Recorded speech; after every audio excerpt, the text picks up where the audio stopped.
Our dinner for tonight, longganisa. Papartneran po natin mamaya ng ano yan, ng itlog, scrambled egg and spam.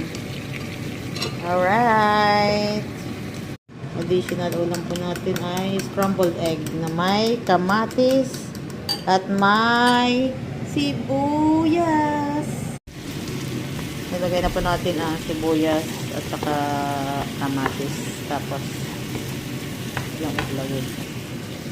Ilalagay na natin ang scrambled egg. Ang beaten egg natin. Okay. Haluin natin hanggang sa maluto ang ating scrambled egg. Nilagyan po natin ng konting paminta pampalasa. At ito na po ating finished product. Ngayon naman po, may magsasangag tayo. Masarap na partner sa longganisa at scrambled egg.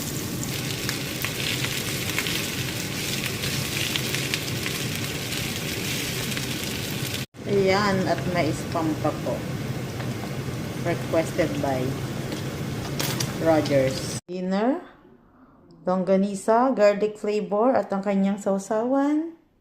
Meron po tayong sinangag. Dinner po ngayon, hindi breakfast. Spam. And our scrambled egg with a twist. Hindi makalaing scrambled egg yan.